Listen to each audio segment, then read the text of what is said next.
Papua memiliki kekayaan dan potensi besar yang harus selalu kita jaga. Seiring berkembangnya peradaban, pembangunan juga harus berjalan selaras. Kini, Nabire yang dijuluki Kota Emas menjadi saksi nyata kemajuan daerah khususnya di Papua Tengah. Perubahan positif terus bergulir demi masa depan yang lebih cerah. Episode ini kita akan melihat bagaimana negara hadir di tengah kebutuhan masyarakat, infrastruktur, pemberdayaan, dan juga program strategis nasional diterapkan. Karena sejatinya pembangunan hari ini adalah untuk masyarakat Papua itu sendiri.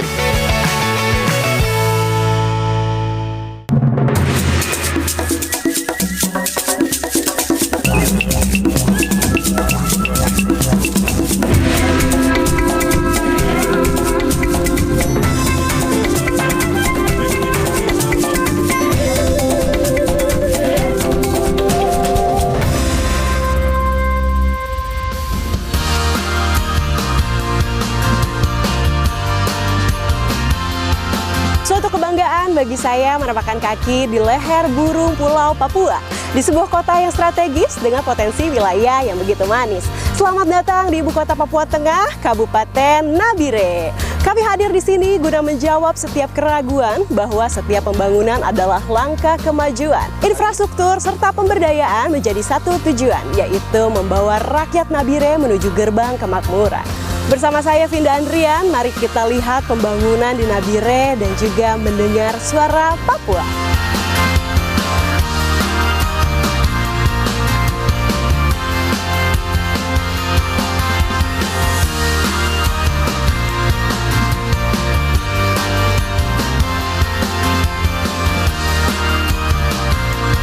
Nabire kini telah bersalin rupa menjadi ibu kota Provinsi Papua Tengah. Status baru ini menuntut pemberdayaan wilayah yang masif dan terukur. Pembangunan harus digalakan agar Nabire mampu menjadi jantung penggerak ekonomi dan pusat pelayanan publik yang prima. Dengan infrastruktur yang mumpuni, kemudahan akses akan mempercepat peningkatan kesejahteraan bagi seluruh masyarakat di bumi Cendrawasih. Inilah langkah nyata untuk memastikan Nabire tumbuh menjadi kota yang mandiri dan berdaya saing tinggi. Saya melihat bahwa pembangunan Nabire ini mulai dari tahun 70-an sampai tahun 80-an dan 90-an itu pembangunan betul-betul yang dilaksanakan oleh pemerintah Indonesia, sehingga pembangunan ini berjalan sampai hari ini. Nabire sudah begitu maju dan di tahun 2000-an ini ke atas menjadi ibu kota Provinsi Papua Tengah, di mana masyarakat adat menerima perubahan pembangunan. Dengan adanya provinsi, kemajuan masyarakat adat kami rasakan, yaitu dengan hadirnya pemerintah, masyarakat adat di wilayah pelosok-pelosok, di kampung-kampung, dengan adanya infrastruktur yang sudah dibangun, sehingga memudahkan masyarakat adat untuk kehidupan dia dalam mengelola ekonomi di dalam masyarakat adat yang jauh yang hidupnya jauh di kampung halaman.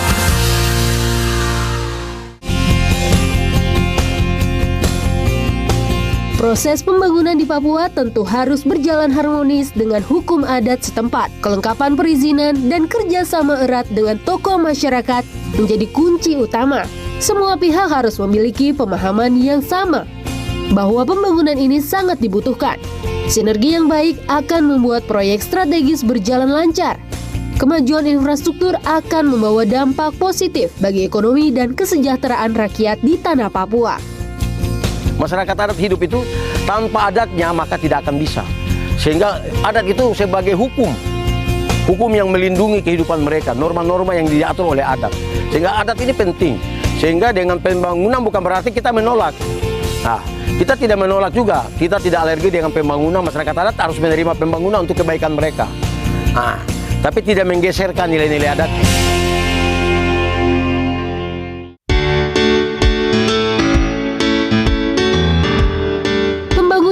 Berjalan menjadi jalan bagi kemajuan daerah. Setiap progres dibutuhkan untuk mendorong pengembangan wilayah sehingga menciptakan kemandirian ekonomi. Salah satu bukti nyata adalah tumbuhnya sektor UMKM Noken di Nabire. Karya tangan mama-mama Papua ini kini semakin berkembang dan mampu bersaing di pasar yang lebih luas.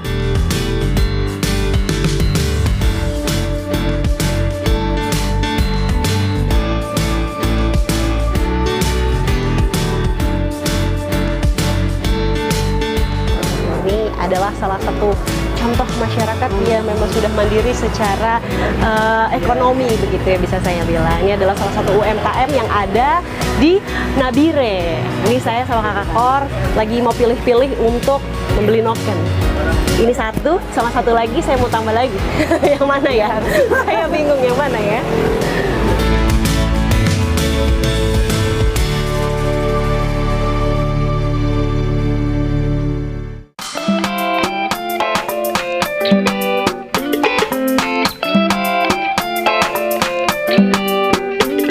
Tapi pemirsa, ada lagi satu potensi besar yang tidak boleh terlewat. Tidak afdol rasanya kalau hanya menikmati keindahan alam di Nabire tanpa merasakannya. Kayak hari ini nih, saya mau melihat salah satu potensi pariwisata terbesar dan juga terunggul di Nabire, yaitu hiu paus. Kapal saya udah menunggu di sana, kita tinggal dulu.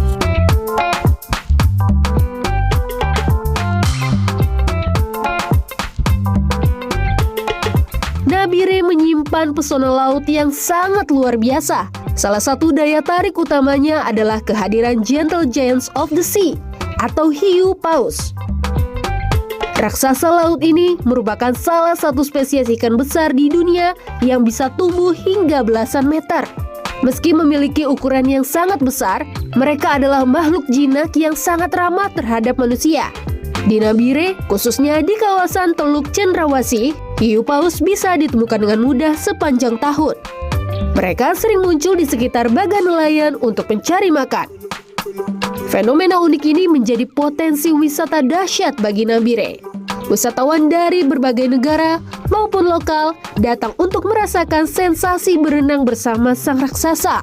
Pengembangan wisata bahari ini menjadi motor penggerak ekonomi bagi masyarakat Papua Tengah sekaligus menjaga kelestarian alam kita.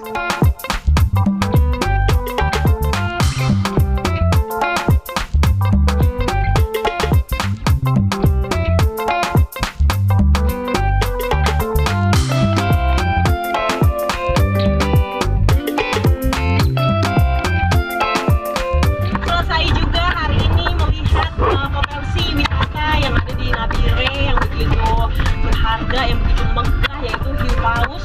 Dan ini kayaknya sudah mulai sore hari, waktunya kita untuk pulang.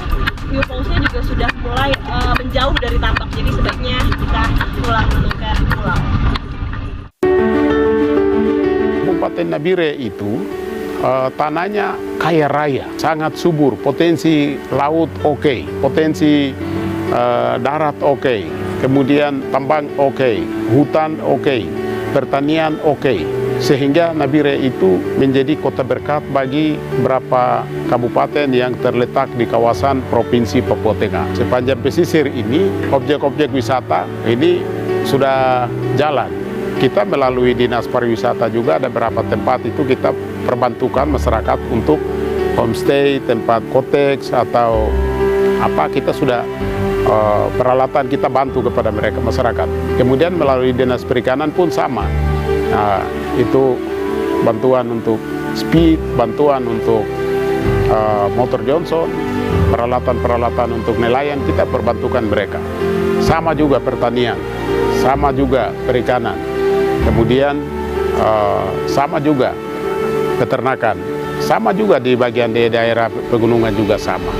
Itu yang kami lakukan, sehingga pelayanan pemerintah itu tetap ada, tapi di samping pemerintah daerah, ada perhatian pemerintah provinsi, ada perhatian pemerintah pusat, tujuannya sama, bagaimana kita berdayakan masyarakat kita.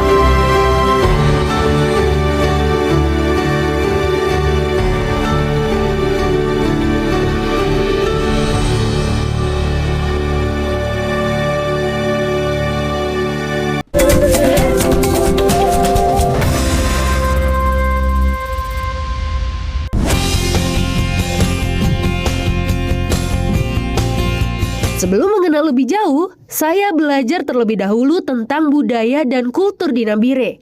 Langkah ini penting agar kita bisa memahami kehidupan mereka secara lebih mendalam. Seperti cerita dari Bapak Nixon yang membagikan kisah nyata tentang nelayan dan berbagai kesulitannya di laut.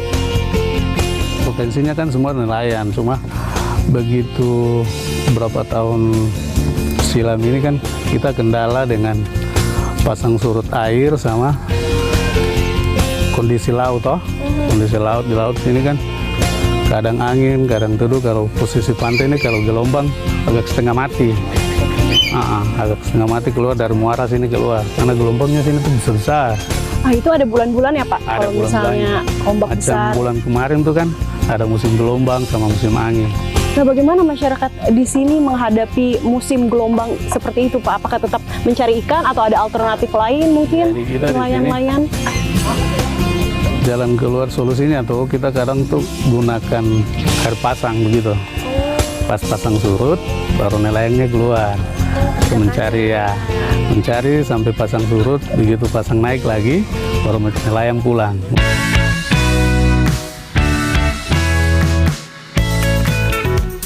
Pemeluk agama di Nabire sudah sangat majemuk dengan mayoritas utama Kristen Protestan. Karena itu, fasilitas gereja juga menjadi prioritas utama. Negara hadir merenovasi dan mengecat ulang gereja Ebenezer di Kampung Sima, serta memberikan fasilitas umum MCK.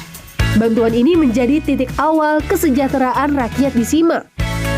Dengan mendukung fasilitas ibadah, langkah ini akan berdampak besar secara moral untuk masyarakat ke depannya. Terutama kita sendiri bisa lihat sekarang saat ini dalam gereja ini bersih. Dicat ini karena bantuan dari pemerintah. Lalu bangku-bangku yang sekarang ini awalnya kotor, tapi sekarang bangku-bangkunya juga bersih, dicat. Bekas-bekas noda di dalam gereja ini awalnya kotor, tetapi bantuan dari pemerintah ini kami cat gereja ini ulang.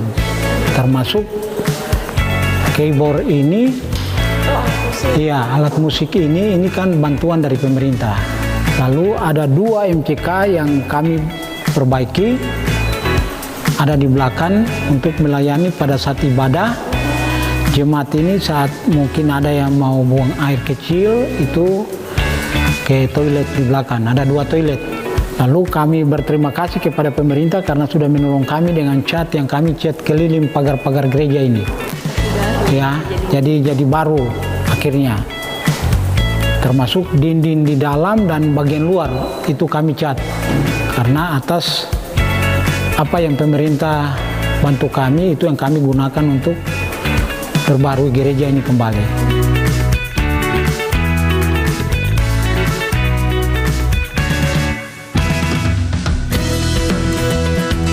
Jika berbicara tentang masyarakat, kita tidak lepas dari kemampuan ekonomi mereka. Di Nabire, kehadiran para pendatang dengan kemampuan dagang yang mapan membuat roda perekonomian berputar sangat cepat. Situasi ini menuntut masyarakat asli Nabire untuk segera beradaptasi dan bergerak sigap. Konsep kemandirian harus terus diasah agar masyarakat lokal tetap mampu bersaing, bertahan, dan menjadi tuan rumah di tengah arus kemajuan daerahnya sendiri. Keluarga Walter Belau menjawab tantangan tersebut dengan aksi nyata. Melalui bantuan modal usaha kios, keluarga Walter Belau fokus mengembangkan apa yang sudah diberikan pemerintah. Sebuah langkah awal menuju kemandirian ekonomi keluarga yang berdaya. Benar bahwa kami dapat, saya ucapan terima kasih pada pemerintah pusat yang telah memberikan kami berupa kios, modal usaha termasuk kios, hasil dengan barang-barang kios itu Ibu meningkatkan di bidang itu. Saya dapat motor dari pemerintah, terus juga saya dapat itu rehab rumah saya di Jalan Jakarta, dan itu saya rasa bersyukur. Kami merasa bahwa ada perubahan dan ada perhatian dan ada kerja keras. Kami mau seperti itu, tidak seperti yang lain. Dan kalau bisa ikan pelan-pelan, kita pemerintah juga sedang mengupayakan, dan saya secara pribadi menyampaikan terima kasih.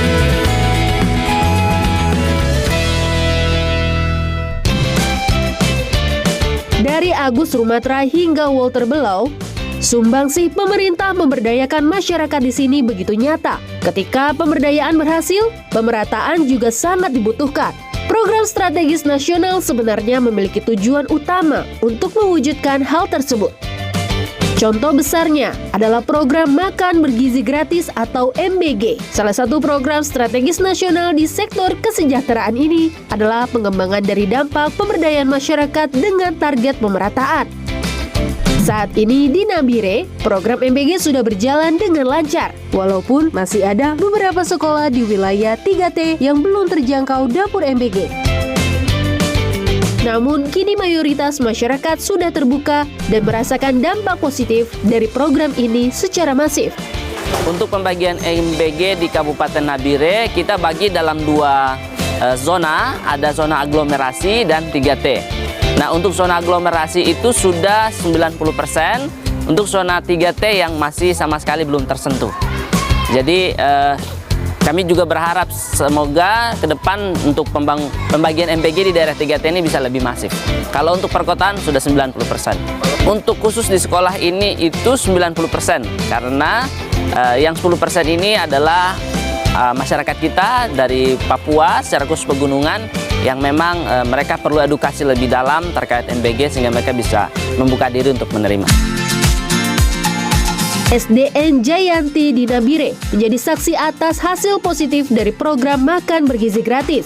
Program ini membawa energi baru, membuat anak-anak lebih semangat belajar. Dengan nutrisi terbaik, generasi emas Papua siap tumbuh sehat dan cerdas. Kami mulai menerima MBG pada tanggal 9 bulan Maret. Iya, bulan Maret 2026. Setiap hari kecuali hari libur berhenti. Dampak yang kami lihat setelah masuk MBG ini, anak-anak semakin rajin.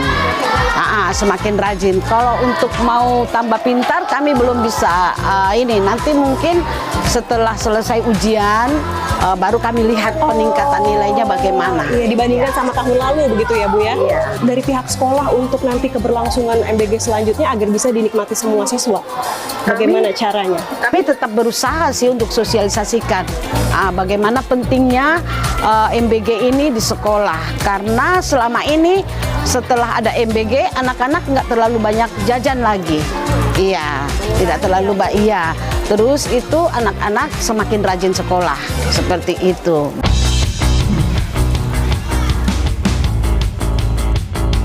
Saya sebagai koordinator wilayah Kabupaten Nabire, anak asli Papua yang juga pernah sekolah lapar, dan sehingga saya berharap program ini harus bisa lebih bagus di Papua Tengah, di Nabire, karena menjadi siswa yang pergi sekolah dan belajar lapar itu tidak enak dan sulit sekali untuk menerima materi.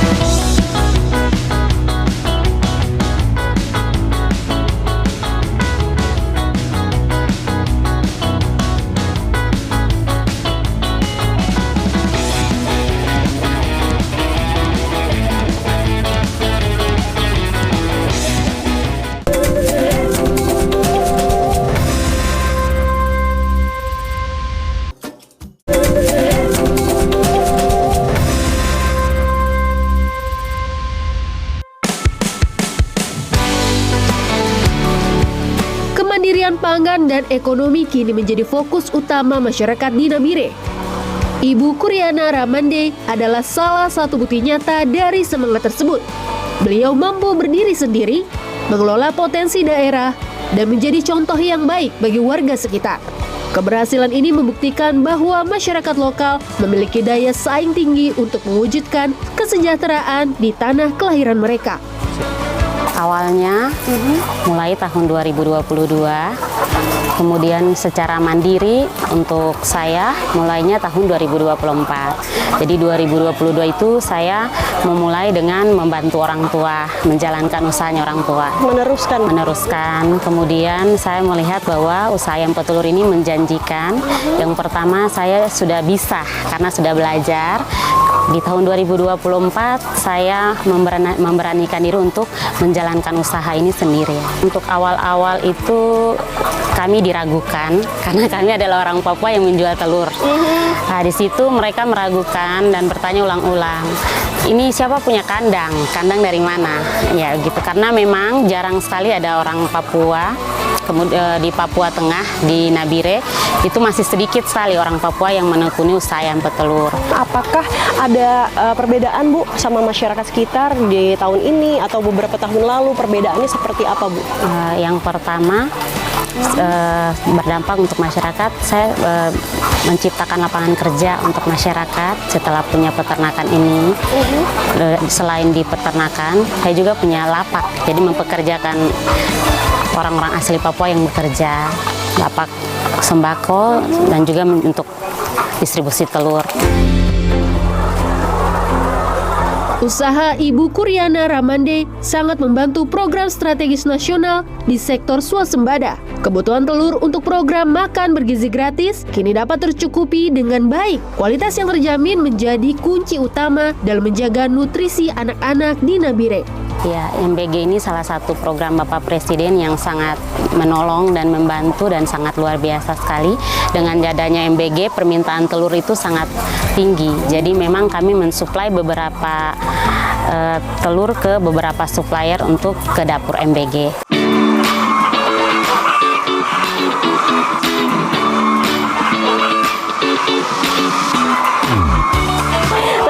Satu hari bisa supply untuk MBG berapa banyak Bu? Biasanya 6 sampai 7 ikat.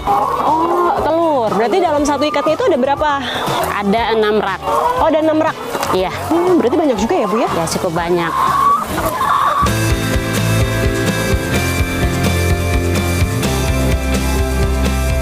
Pemerintah juga melihat potensi besar pada diri Karel Misiro.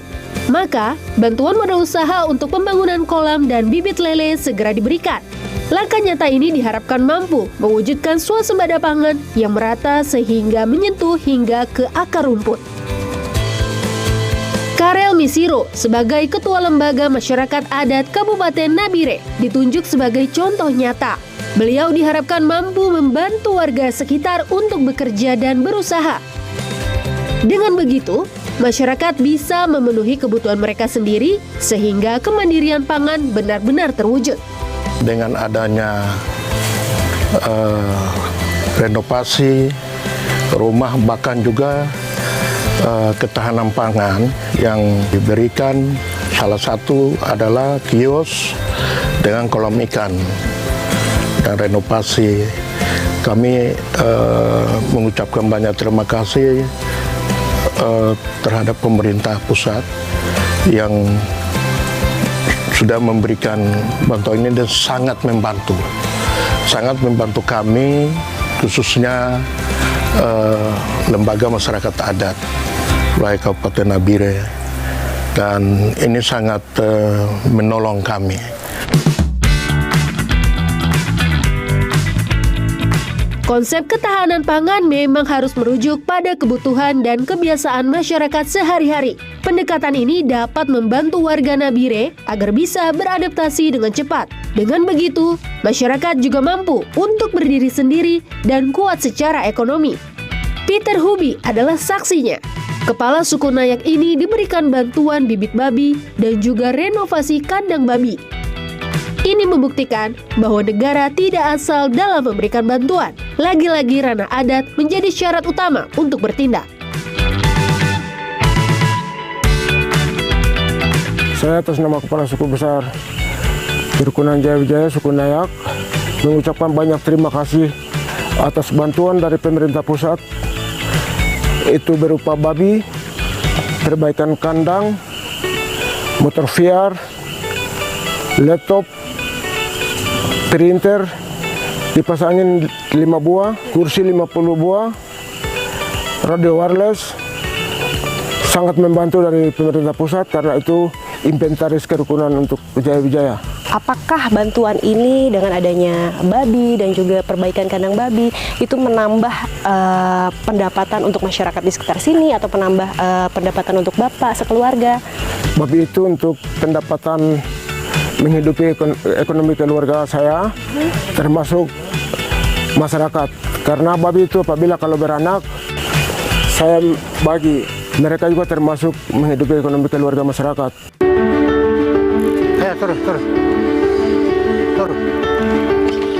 Bagi Begitu juga dengan keluarga Semwanimbo. Pemerintah hadir memberikan modal usaha ternak untuk beliau.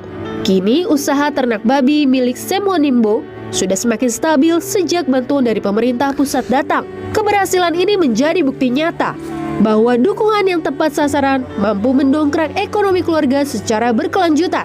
Satu hal yang perlu diangkat, Semwanimbo melihat usaha ini lebih dari sebuah bisnis. Ini menjadi modal utama bagi dirinya untuk membantu warga sekitar dalam beternak, sehingga kebutuhan masyarakat dapat terpenuhi dengan baik.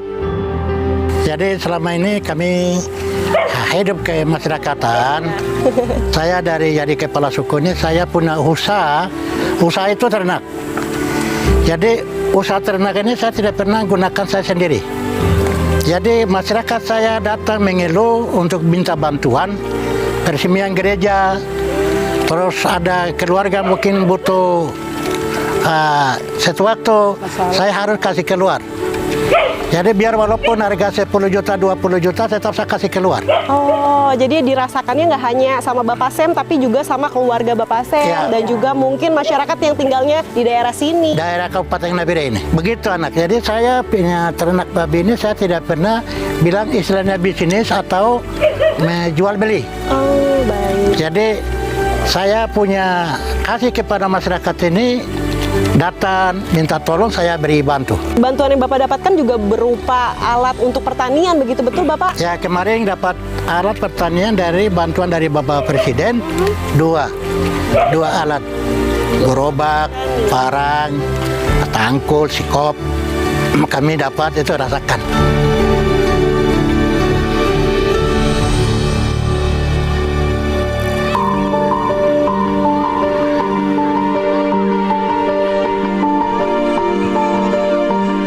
Pada akhirnya, setiap usaha yang dikucurkan dan setiap bantuan yang dibangun bermuara pada satu tujuan.